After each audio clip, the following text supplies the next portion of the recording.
আসসালামু আলাইকুম। তো আশা করি নিশ্চয় সকলেই ভালো আছেন। আমি চাই আপনারা সবসময় ভালোর দলেই থাকুন। তো ইদানিং আপনারা কমেন্ট সেকশনে একটা কমেন্টস বেশি পরিমাণে করতেছেন যে আমি কেন আগের মতো কমেন্টে রিপ্লাই দিই না। ভাই, এটার বেসিক যে কারণটা হচ্ছে সেটা হচ্ছে সময় স্বল্পতা। আপনারা অনেক দিন ধরে যারা এই চ্যানেলের সাথে অ্যাড আছেন তারা কিন্তু জানেন যে আমি একজন প্রবাসী। ওই প্রবাসে থাকাকালীন সময়ে আমি আপনাদের জন্য কিছুটা সময় বের করে ভিডিওগুলো আপলোড দিতাম, এডিটিং করতাম, তারপর হচ্ছে আপনাদের কমেন্টে রিপ্লাই দিতাম প্রতিনিয়ত। বাট এখন কিন্তু আমার যে ডিউটিটা আগের চাইতে কিন্তু এই শিফট গুলো একটু চেঞ্জ হয়ে গেছে, যার কারণে এখন সময় স্বল্পতার অভাবে আপনাদের কমেন্টে রিপ্লাই দেওয়া হয় না। এমনকি ভিডিও দেখবেন যে প্রত্যেক দিনে আগে যেখানে দুটা করে ভিডিও আপলোড দিতাম, এখন কিন্তু কোনোদিন একটা, কোনোদিন ভিডিও দেওয়া হয় না ওই সময় স্বল্পতার কারণে।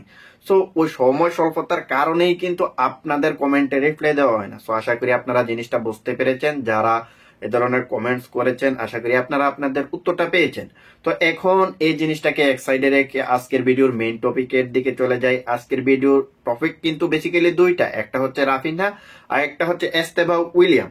তো বেসিক্যালি প্রথমত আমি রাফিনহার বিষয়টা নিয়ে কথা বলতে চাই। তো কমেন্ট সেকশনে অনেকেই কমেন্টস করতেছেন যে রাফিনহাকে নাকি কার্ডজনিত সমস্যার কারণে ব্রাজিল দল থেকে বাদ দেওয়া হয়েছে। এটা সত্য নাকি মিথ্যা?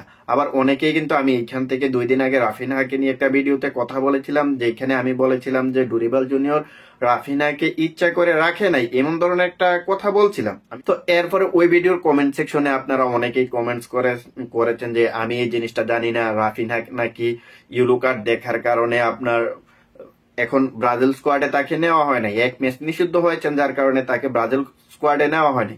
তাই এখন আপনারা যারা এই ধরনের কমেন্টস করতেছেন যে রাফিনা ইয়েলো কার্ড দেখেছে যার কারণে তিনি ব্রাজিল স্কোয়াডে আসতে পারেনি, এই নিউজটা এখনো পর্যন্ত আমি পাইনি।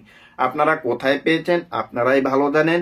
আমি বিগত এক সপ্তাহ ধরে যখন থেকে ব্রাজিল স্কোয়াডটা ঘোষণা করা হয়েছে তারপর থেকে কিন্তু লাগাতার ব্রাজিলের আপডেটগুলো দেখতেছি।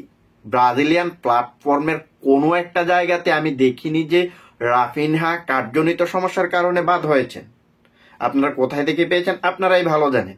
সো এখন কথা হচ্ছে, আমরা যদি কার্ডগুলা দেখি, যে কার্ডের কারণে আপনারা বলতেছেন যে রাফিনহা জাতীয় দল থেকে এক ম্যাচের জন্য নিষিদ্ধ হয়েছে, ওই কার্ডটা আমরা দেখবো যে রাফিনহা সর্বশেষ কার্ডটা খেয়েছে আপনার আর্জেন্টিনার বিপক্ষে, এখান থেকে 8 ম্যাচ আগে। আপনাদের কথাই আপনারা বলেছেন যে আর্জেন্টিনার সাথে কার্ড দেখেছে এই জন্য রাফিনহাকে এক ম্যাচের জন্য নিষিদ্ধ করা হয়েছে।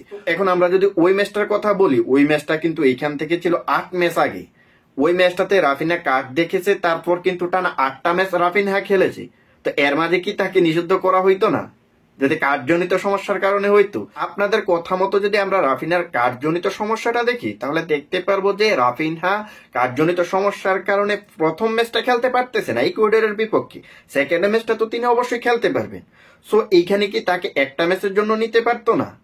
এখন বর্তমানে ব্রাজিলের যে একটা অবস্থা, বর্তমানে ব্রাজিল যেই ধরনের একটা ক্রাইসিস মুভমেন্টে যাইতেছে, এখন তো ব্রাজিলের বর্তমানে দুটা ম্যাচই জিততে হবে। প্রথম ম্যাচটা ধরে নিলাম যে ডুরিবাল জুনিয়র তাকে খেলালো না, কিন্তু দ্বিতীয় ম্যাচটাতেও তো তাকে খেলাতে পারতো। এই মুহূর্তে ব্রাজিলের ম্যাচগুলো জিততেই হবে। সো জিততে হবে এমন মুভমেন্টে কিন্তু আপনি এক্সপেরিমেন্ট করতে পারবেন না, আপনার এখানে এক্সপিরিয়েন্স প্লেয়ারকে লাগবে। সো রাফিনা যেহেতু এক্সপিরিয়েন্স প্লেয়ার, সে যেহেতু এখন ফর্মে আছে, ব্রাজিলের হয়ে লাস্ট গোলটাও যেহেতু তার পা থেকে এসেছে, সো তাকে কেন নেওয়া হয় নাই? এটা আপনাদের লজিক অনুযায়ী আমি এই জিনিসটা মানতে পারলাম না। আর সবচাইতে বড় কথা হচ্ছে কেন মানতে পারলাম না, এই ধরনের নিউজ কিন্তু আমি কোথাও পাই নাই যে রাফিনা কার্ডজনিত সমস্যার কারণে জাতীয় দল থেকে বাদ পড়ছে। আপনারা কোথায় পেয়েছেন আপনারাই ভালো জানেন। এখন আমরা এই জিনিসটাকে এক সাইডে রেখে যদি এস্তেবাও উইলিয়ামের দিকে আসি তাহলে দেখতে পারবো কিন্তু 17 বছর বয়সে, মাত্র 17 বছর বয়সে তিনি ব্রাজিল জাতীয় দলে এসেছেন। তিনি যদি ইকুয়েডরের বিপক্ষের প্রথম ম্যাচটাই যদি তার অভিষেক হয় তাহলে কিন্তু তার ওই বয়সটা হবে 17 বছর 135 দিন। 17 বছর 135 দিন হবে তার ব্রাজিলের অভিষেক হওয়ার যে বয়সটা ওইটা। এখন আপনারা সবাই জানেন যে আমি গত ভিডিওতে কথা বলেছিলাম ব্রাজিল অলরেডি কিন্তু অনুশীলনটা শুরু করে দিয়েছে, যেখানে প্রতিটি প্লেয়ার অলরেডি ব্রাজিলের স্কোয়াডে যোগ দিতে শুরু করেছে। এই যোগ দেওয়ার মিশনের সর্বপ্রথম প্লেয়ারটাই কিন্তু হলো এস্তেবাও উইলিয়াম। তিনি কিন্তু সর্বপ্রথম ব্রাজিল দলে যোগ দিয়েছেন গতকালকে। সো ওইখানে কিন্তু তিনি বেশ কয়েকটা কথা বলেছেন। তাকে যখন জিজ্ঞেস করা হয়েছিল যে তুমি যে এখন জাতীয় দলে ডাক পেলে এটার অনুভূতিটা তোমার কেমন, তো তিনি কিন্তু ফার্স্ট টাইমে স্বীকার করে নিয়েছেন তিনি আপাতত কিছুটা নার্ভাস আছেন, কারণ প্রথমবারের মতো জাতীয় দলে তিনি এসেছেন, এইখানে তিনি অনুশীলন করবেন অথবা তার অভিষেক হয়ে যাবে, সেই অনুযায়ী তিনি কিছুটা নার্ভাস ফিল করতেছেন, তিনি এটা স্বীকার করেছেন। আবার তিনি এটাও বলেছেন আমি জানতাম যে আমি একদিন না একদিন জাতীয় দলে খেলবো, বাট এটাতে এত তাড়াতাড়ি হয়ে যাবে সেই জিনিসটা আমি স্বপ্নেও কল্পনা করতে পারিনি।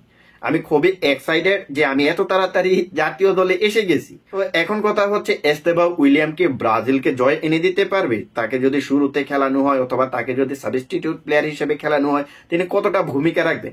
দেখুন, প্লেয়ারটার বয়স হচ্ছে খুবই কম, মাত্র 17 বছর। তো এই বয়সে তাকে অভিষেক করানো হলে তার থেকে অতিরিক্ত আপনারা কিছু আশা করবেন না, কারণ প্রথমে তাকে দলটার সাথে মানিয়ে নিতে হবে, তারপর হচ্ছে ধীরে ধীরে ধীরে ধীরে এনরিকের মতো তাকে কিন্তু এই দলটার সাথে মানিয়ে নিতে হবে। তো এনরিকের বিষয়টা আমরা যদি দেখি, এনরিক কিন্তু প্রথম 2টা না 3টা ম্যাচে কোনো গোল অ্যাসিস্ট করতে পারেনি, তারপর তিনি টানা 3টা ম্যাচে গোল করেছেন। সো তাকেও কিন্তু এনরিকের মতো ধীরে ধীরে ধীরে ধীরে ক্রিয়েট করতে হবে। তো সবচাইতে বড় কথা হচ্ছে তাকে কিন্তু আপনার টিম ম্যানেজমেন্ট যারা আছে তাকে কিন্তু সবসময় কেয়ার করতে হবে, প্লেয়ারটার কোন দিক থেকে উন্নতি করতে হবে, কোন দিক থেকে প্লেয়ারটার যে দুর্বলতা গুলো আছে ওগুলা কাটাতে হবে, এই জিনিসটা কিন্তু ব্রাজিল টিম ম্যানেজমেন্টকেই কিন্তু আপনার প্রোটেক্ট করতে হবে। তো তার যে স্কিল, তার যে আপনার অ্যাবিলিটি, সেই অ্যাবিলিটি অনুযায়ী কিন্তু তাকে যদি সঠিকভাবে প্রোটেক্ট করতে পারে তাহলে ইন ফিউচারে ব্রাজিল অসাধারণ একটা প্লেয়ার পেতে চলেছে, তাতে কোনো সন্দেহ নেই। তো আপনারা যারা কমেন্টস করেছিলেন রাফিনহার ব্যাপারে, আপনারা যারা কমেন্টস করেছিলেন আমি কেন কমেন্টে রিপ্লাই দেই না, আশা করি সেই প্রশ্নের উত্তরগুলো জানতে পেরেছেন এবং এস্তেভাও উইলিয়ামের যে একটা ভবিষ্যৎ ব্রাজিল টিমে সেটাও আপনারা জানতে পেরেছেন। তো আজকের ভিডিওটা এখানেই শেষ করব, দেখা হবে অন্য কোনো এক ভিডিওতে, সে পর্যন্ত ভালো থাকবেন, আল্লাহ হাফেজ, বাই।